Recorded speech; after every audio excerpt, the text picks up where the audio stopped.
विष्णु जो पालना करता है तो वो भी ब्रह्म की शक्ति से पालना करता है। महेश सृष्टि का श्रृंगार करते हैं तो वो भी ब्रह्म की शक्ति से करते हैं। उनके पास अपनी कोई शक्ति नहीं है। शक्ति का प्रदान ब्रह्म से होता है, तो वो ब्रह्म आप हो, वो शक्ति आप हो, और वो शक्ति हर एक के अंदर सुषुप्त अवस्था में दबी रहती है। उस शक्ति को जो प्रकट कर लेता है वो ब्रह्माकार वृत्ति में आ जाता है। जो उस शक्ति को जागृत कर लेता है वो जो है आत्माकार वृत्ति में आ जाता है। इस वृत्ति को, इस शक्ति को जागृत करने के लिए एकमात्र उपाय है गुरु का संग। एकमात्र उपाय है गुरु के जलते हुए दीपक से हम अपने दीपक को जला लें। गुरु की जलती हुई मसाल से हम अपनी मसाल को जला लें तो मेरी भी अंदर में वो शक्ति प्रकट हो जाएगी। मत कोई भूले भरम संसार, गुर बिन कोई न उतरे भव पार। भूल के भी कोई मत सोचना कि आप अपने आप जो है भव पार कर लोगे। संसार पर नहीं, असंभव। जैसे कोई व्यक्ति दुनिया का कोई व्यक्ति भी वो आपके बिना गुरु के, बिना कोच के, कोई व्यक्ति भी बिना कोच के तैरना नहीं सीख सकता। तैराकी सीखने के लिए आपको साकार गुरु का सहारा लेना पड़ेगा।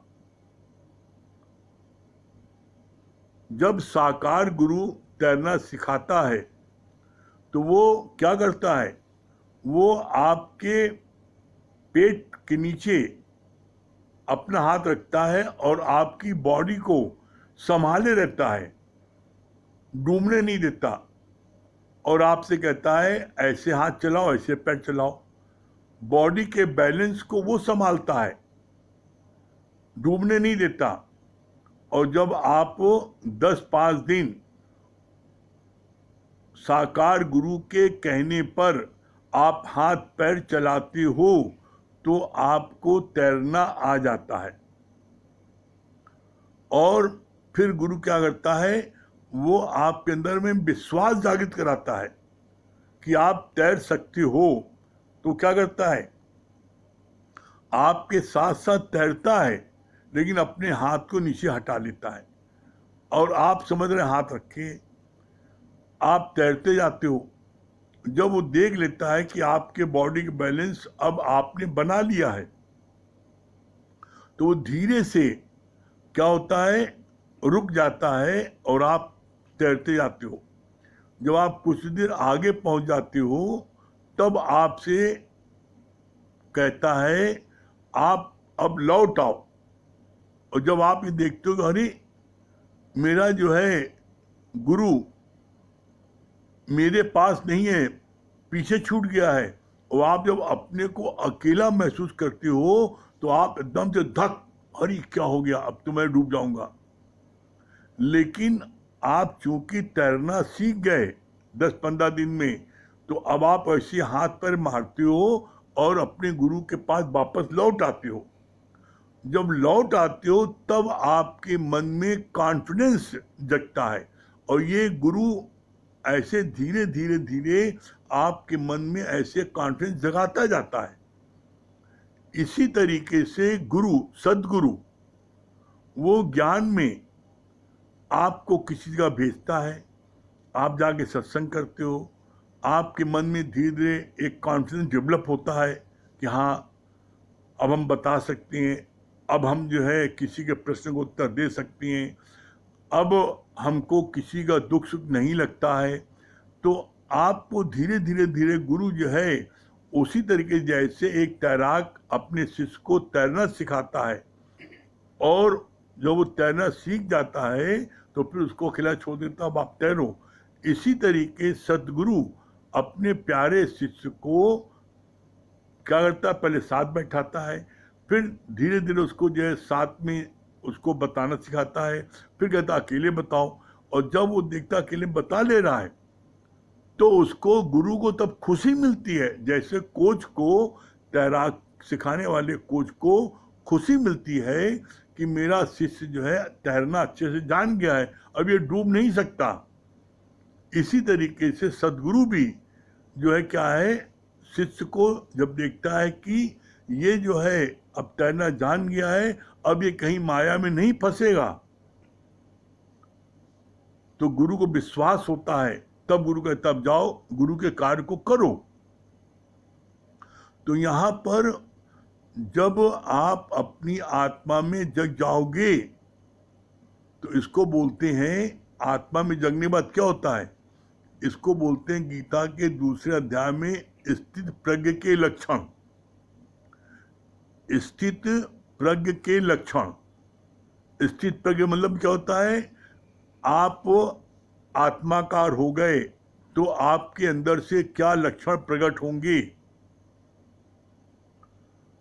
लक्षण क्या प्रकट होंगे, बोला सुख में दुख में, मान में अपमान में, लाभ में हानि में, जीवन में मरण में, यश में अपयश में, सब बातों में आप सम रहोगे। आपके चेहरे पर किसी प्रकार की कोई तनाव, कोई उदासी, कोई मायूसी नहीं छाएगी। चाहे किसी का एक्सीडेंट हो, चाहे तबीयत खराब हो, चाहे चाहे शरीर शांत हो, चाहे कितना भी प्रॉफिट हो, कितना भी लॉस हो, कैसा भी जीवन में दुख सुख आए, उन सारी परिस्थितियों में आपकी स्थिति जब सम हो जाए, जब आप एक रस रहो, किसी प्रकार का चेहरे पर कोई भी भाव ना आए, तब बोलते हैं कि स्थित प्रज्ञ के लक्षण आपके अंदर में आ गए। और ये लक्षण कब आएंगे, ये लक्षण ऐसे थोड़ी आ जाएगा, मुंह का कौर नहीं है। ये लक्षण आएंगे कब, जब आप गुरु के वचनों को नित्य पियोगे, जीवन में लगाओगे, तो आपके अंदर में वो शक्ति धीरे धीरे धीरे धीरे आती जाएगी। कैसे, जैसे आप देखो जो लोग मार्शल आर्ट के खिलाड़ी होते हैं, जो लोग बैडमिंटन के चैंपियन होते हैं, वैसे होते हैं। अरे वो 12-12, 14-14 घंटे प्रैक्टिस करते हैं, शरीर की एक्सरसाइज करते हैं, तो उनका शरीर इतना स्ट्रांग हो जाता है कि उनको कोई कितना भी मारता है, खिलाड़ी कितना भी खेलता है, 2-2 घंटे खेलता है, वो नहीं थकता। और एक आम आदमी जो है वो 5 मिनट खेलता है तो वो जो हाँफने लगता है और नहीं खेल पाता आगे। तो करत करत अभ्यास के जड़ मत हो सुजान। आप किसी भी चीज का अभ्यास करोगे तो आप कितने भी कमजोर हो, अभ्यास करते करते एक दिन आप उसमें पारंगत हो जाओगे, आपके अंदर में वो शक्ति आ जाएगी जो एक चैंपियन में होती है, जो एक जो है एक अच्छे से अच्छे पहलवान में होती है, वो शक्ति आपके अंदर आ जाएगी। कोई कार्य मुश्किल नहीं है जगत में जब किया इरादा पक्का। Accept the challenge.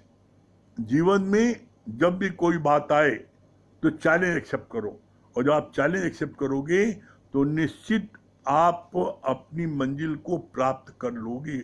आप करके देखो, ये आजमाई बात है, ये अपने जीवन के अनुभव की बात है। आप भी कर सकते हो, करो, निश्चित आपको प्राप्त होगा। चलिए ब्रेक के बाद फिर मिलते हैं। विश्वकर्मा करना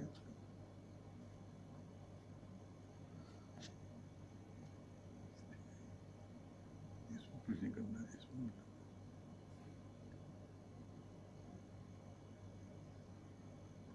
विश्वकर्मा जो है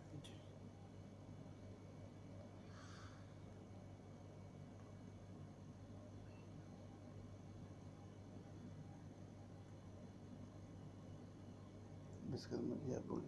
हाँ विश्वकर्मा जी क्या बता रहे हैं?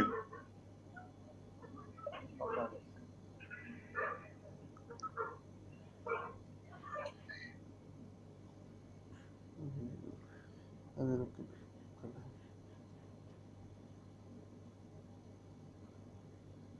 विश्वकर्मा जी हमारी बात सुन रहे हैं? क्या बता रहे हैं?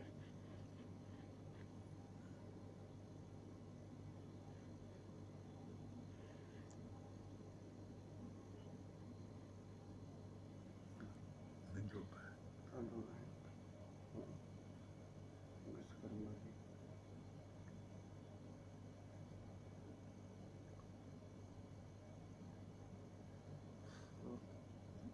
चलिए लगता है नेटवर्क नहीं मिल रहा है विश्वकर्मा जी का, कोई बात नहीं है। हम लोगों का मयूरी से हम मयूरी की बात दिखाई पड़ रही है। दिखाओ, मयूरी कौन है?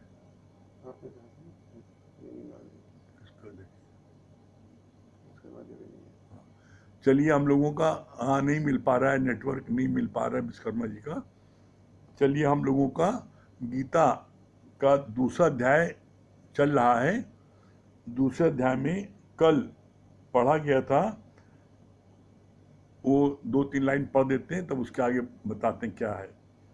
कल पढ़ा गया था, पाप और पुण्य है अपने अंदर के भाव से, छुपी हुई वासना ही पाप है। जिस कर्म में तेरा दिल धड़कता है वो ही पाप है। वीरगुप्त राजा था तो भी उसका हृदय शुद्ध था। उधर सन्यासी कुमारगिरी के साथ चित्रलेखा रही तो उसका मन चित्रलेखा में फंस गया।